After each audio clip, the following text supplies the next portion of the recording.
because our kids get out at 12. Well, our car line starts at like 11:45 on Wednesday. Like Yeah. so earlier than preschool babies getting out. Right. So weird. Yeah, and I mean, lucky me, Bishop actually rides Well, home. we're actually going to start riding the bus on this day. So Oh yeah, that's next gonna week be we're going to awesome. start that. Yeah, so our original 11:30 start time is probably gonna have to change to 11, so we can all make it home where the kids aren't just hanging out by themselves. Yeah. Okay, so week 1. Welcome, guys, to week 1 of the Clean Kitchen Challenge. I'm Coach Jamie, I'm Coach Meredith. and we hope that everybody has absorbed some good information, but then also taken a little deep breath and realized that it's actually really simple what we're asking y'all to do. I find it funny though, and you probably know this, that it's like clients get to where it's like, but is there something else? Is that all? Is that it? And it's like, it's too simple. It's like try to make it more We want complicated. it to be, and me too, we all want it to be, it should be hard so that we have to suffer some to lose some Right. weight. Yeah, and that is not how it's going to be. Yes, there are going to be times where you're going to be in a bad mood and you're going to have, ups and downs and failures and stuff like that.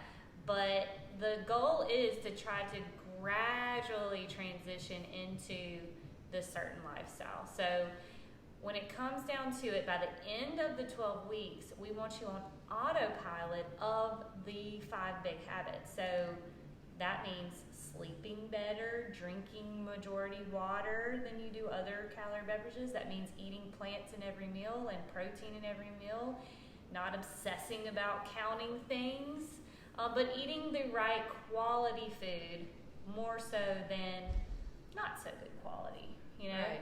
And, as we go along, we can, and if y'all have any questions, you can certainly ask on the live video. We'll be happy to try to answer them. But we've gotten a few questions from just clients just from the first week and stuff. Yeah.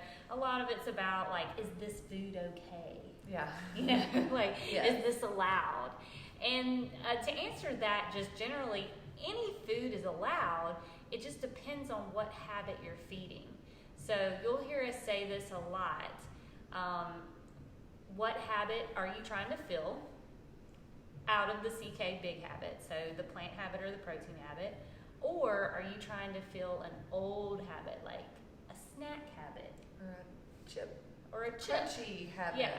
So need something to snack on habit. Yeah. So, and that's something that you're going to have to kind of dig in and figure out for yourself and figure out some solutions through this whole process. You're not going to get it all right in the first week. You are certainly going to have to that's why this whole thing is 12 weeks. So you take the full 12 weeks to practice and problem solve and figure out what you're actually, what is your actual habit? What do you tend to normally gravitate towards, and is that something that's moving you towards your goal? Your why. And hopefully everybody's filled out their 5 whys. We love reading the 5 whys. It's my favorite assignment. I really like it. If you haven't done it, do it. It really helps your coach to get to know you and what your why is. And the down deep goal. It's everybody joins the challenge to I want to lose weight, I want to look good, tone up, all those are great. But those are byproducts of what we're actually teaching you to do and live.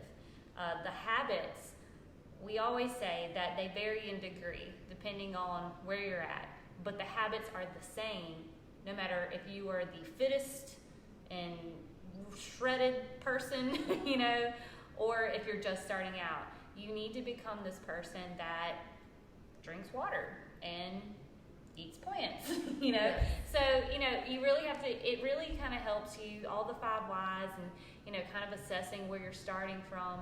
It really helps you understand where you don't need to necessarily focus on crazy strategies. And when things get tough and life happens and there's a lot of stuff going on, I want to be skinny. Yeah. It's not a lot to fall back on, but I want to get my cholesterol better, or I want to get off this blood pressure medicine, or I want to live a long life for my kids and grandkids, is something that really hits home. Right. It's not. I mean, I want to be skinny. Right. I'll only get you so far, maybe like a week. And then you have a bad mood and you're like, I want chocolate now, and that's all, and I deserve it. The whys really give us something to fall back on. Yeah, and so what we're addressing here in the challenge is, like, we don't count calories because that's a small detail.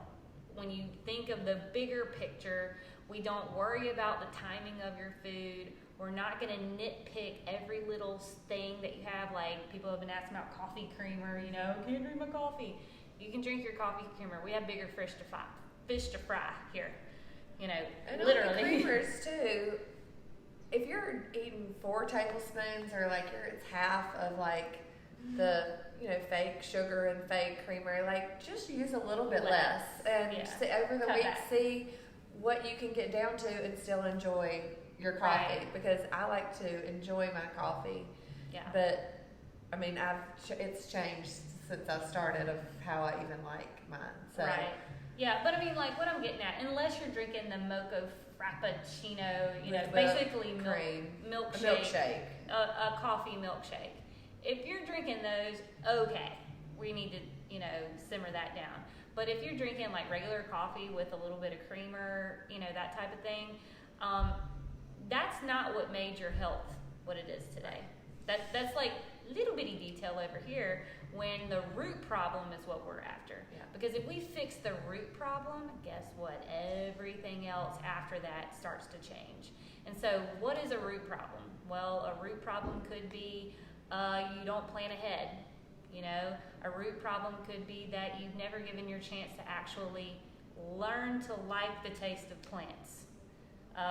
Or water, for example, But, so there's those bigger root problems that can, affect all these other choices. So that's what we're trying to change. And as we try to change those root problems, we have this thing called bridging the gap. So not everybody if you're used to drinking like 6 Diet Cokes a day and no water, you're not necessarily going to love just drinking plain water. Right. So we have a little thing, like a strategy called Bridge the Gap, make it a little bit better than, and moving along the stepping stone to the ultimate goal. So, for example, if you like carbonated drinks, bubbly drinks, it's like, how could you do some kind of flavored carbonated waters? And there's LaCroix, and there's all kinds of stuff out there now, but you could definitely flavor your water with something, whether it's Crystal Light or whatever, it doesn't matter. Yes, artificial sweeteners are something to address, but again, that's not the big root problem. The root problem is, let's get to liking water. And that's just an example of how you could bridge the gap. So bridging the gap for like a plant habit. An example would be, you're used to go through the drive-thru and get cheeseburgers or chicken nuggets and fries. Well, you may decide to go through or go to another restaurant, and I'm going to get like a Subway sandwich with a bunch of plants on it, or a wrap or something like that. Of course, eating like a massive sandwich is not what you want to do, but you can certainly use a little bridging the gap of eating a little bit better quality to get you to the ultimate goal of eating more plants. So, and if there's any questions, like, of course your coach is going to be there to answer it. But, and we're going to be addressing some other questions, like we've gotten the peanut butter question. And I think I gave a video, actually, because we get the peanut butter question. Like, Every round, week 1.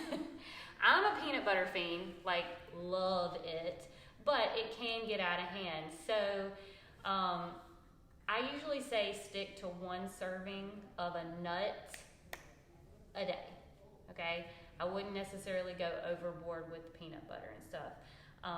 But, when it goes back to the habits, like if your habits right now we'll get into level 1 and level 2 habits next week. Like that's coming up on, I think Sunday.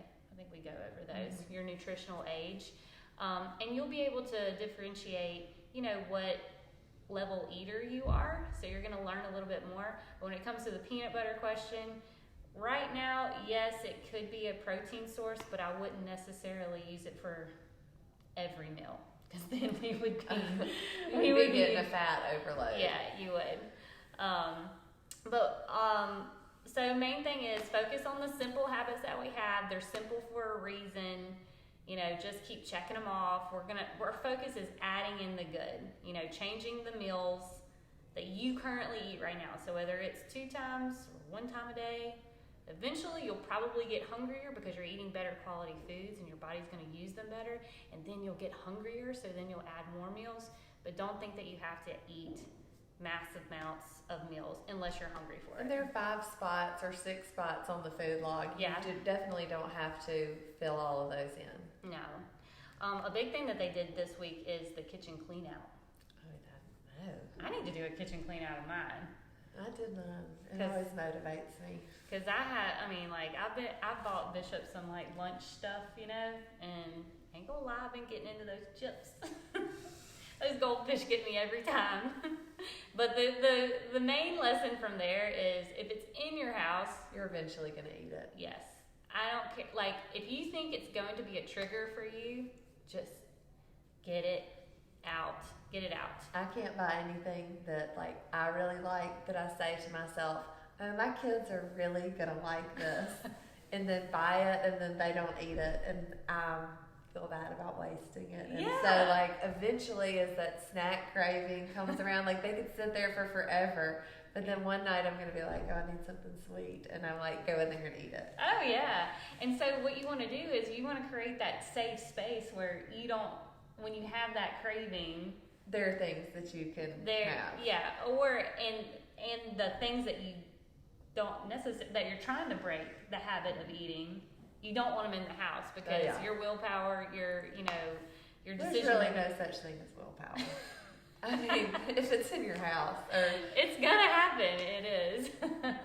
But going back to that, so we joke about how we'll snack on our kids' treasures, like the little leftovers. I'm not gonna lie. Every time I make taco night and I make Bishop a burrito, I like that little end piece that he leaves. Now he's getting too big. He doesn't leave me any that much.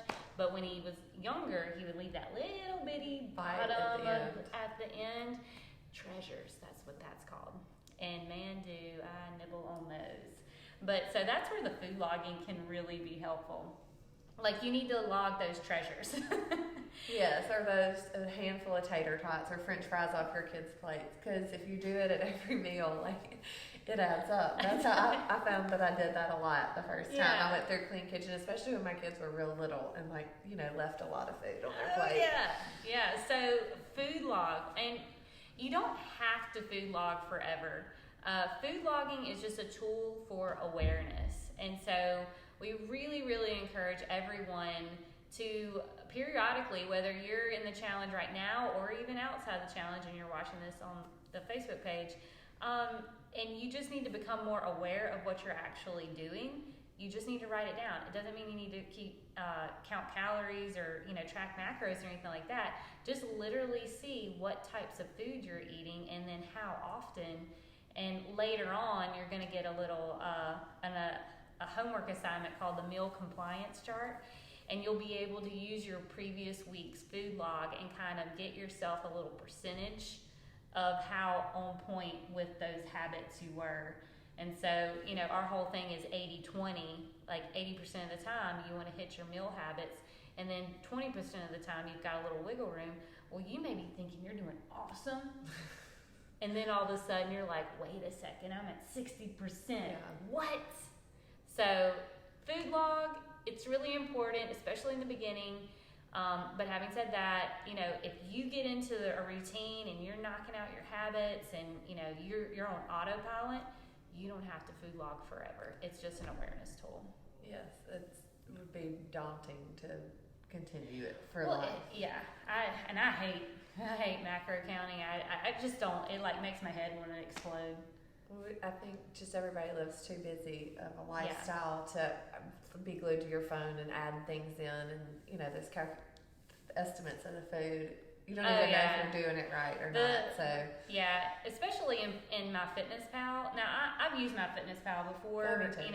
I've tracked macros, but when you do track macros, even if you're weighing your food, say you have this scale. I have a little digital scale that I've used in the past.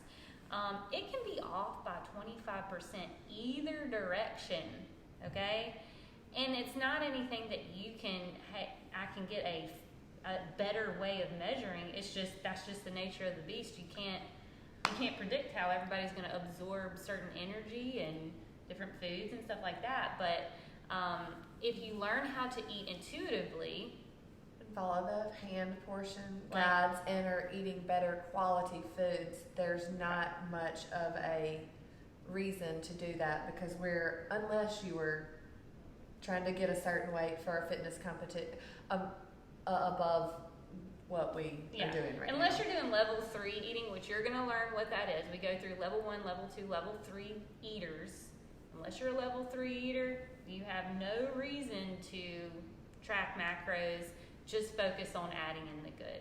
And so that will fix your root problem and then create a domino effect from here on out. So that's the theme. So if you have any questions, moving forward, week 2, Sunday starts, and we're going to talk about the nutritional levels that I mentioned here. But then remember, last Saturday, you were asked to do measurements and upload pictures. Please take the pictures.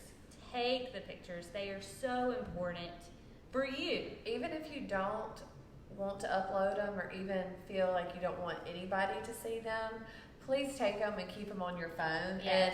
And even if you just take the first week and the last week for yourself, you'll really want to have those. Because everybody kind of has a little freak out moment about week 5, 6, because you've kind of gotten in the groove. The honeymoon phase has kind of left you, and you're going to need a reminder of just how much progress that you've actually made. And those pictures and measurements are a very, very great tool to help keep you motivated. But then, it's just documentation of what these simple actions are doing for you, and it just solidifies that you don't have to be crazy to get what you want, reach your goals. And so when you start doubting the process, that's when those pictures really come in handy, and you can look back and compare week 1 to week 6 and be like, oh, okay, I am actually doing good. Yes. So take those if you haven't already, and if you have any questions, let us know. Yes. But that'll be it for week 1. We will see y'all week 2. Bye-bye. Bye, guys.